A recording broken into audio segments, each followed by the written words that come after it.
मौजूद हैं इस समय हम जनपद हापुड़ के थाना सिंबावली क्षेत्र के महाराजा फार्म हाउस, जहां देखा जा रहा है कि अब से पहले एक समागम प्रोग्राम यहां जो किया गया था, जिसमें काफ़ी लोगों ने जो है आकर के भोजन ग्रहण किया था और सत्संगी पाठ सुने गए थे यहाँ पर। तो उसी समय अब लोहड़ी पर्व है, संक्रांति जैसे गई है हमारे बीच, तो उसको लेकर के हम हैं आज मौजूद हैं हमारे साथ डॉक्टर ओलक। उनसे हम बात करेंगे। सर, क्या नाम है आपका? डॉक्टर राजेंद्र सिंह ओलक। तो बताना चाहेंगे कि जैसे कि संक्रांति और जो है ये त्योहार हैं, इनके बारे में बताएं।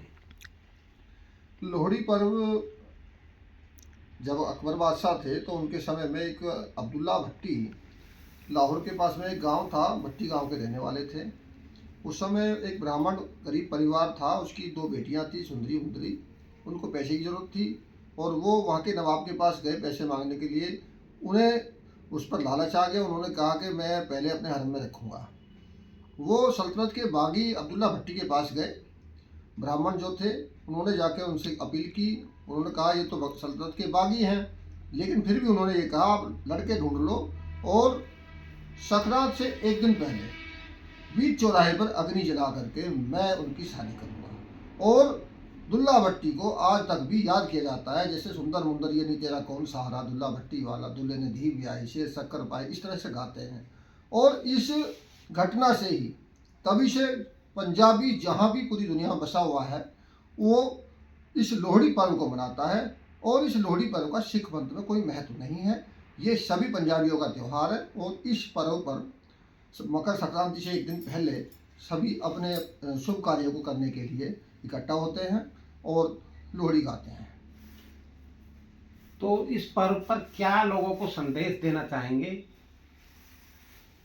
लोहड़ी के पर्व पर मैं ये संदेश देना चाहता हूँ कि हम सब लोग खुशी रहें, आपस में मिलजुल कर भाईचारे की तरह रहें, क्योंकि गणतंत्र दिवस भी आ रहा है। भारत में रहने वाले प्रत्येक नागरिक के लिए ये जो है हर्ष का पर्व है। गणतंत्र यानी कि हम सब का रहने का तंत्र, और भारत गणराज्य में रहने वाले सभी लोगों को मौलिक अधिकार इस पर्व के अनुसार ही दिए गए हैं। तो जैसे कि 26 जनवरी नज़दीक है, तो लोगों को क्या कहना चाहिए? भारत की स्वतंत्रता के बाद जो 26 जनवरी 1950 को भारत का संविधान लिखा गया और उसमें हमें रहने के लिए कानूनी अधिकार, मौलिक अधिकार कैसे दिए गए हैं, नियम कायदे कानून के अनुसार हमारा शोषण ना हो और हम अपने अधिकारों को पहचानें, यही गणतंत्र दिवस की शुभकामनाएं हैं। क्योंकि अगर हमें अपने मौलिक अधिकारों का पता नहीं है तो हम गणतंत्र दिवस बेकार मनाते हैं। हमें मनाने से पहले अपने भारत गणराज्य के संविधान को पढ़ना चाहिए। संविधान रहेगा तो हम सब रहेंगे। मेरी सबको शुभकामनाएं हैं कि भारत में रहने वाले सभी और विदेशों में रहने वाले भारतीय नागरिकों को मेरी तरफ से बहुत बहुत शुभकामनाएं। तो हमारे साथ थे डॉक्टर राजेंद्र सिंह ओलक। तो मैं सुंदर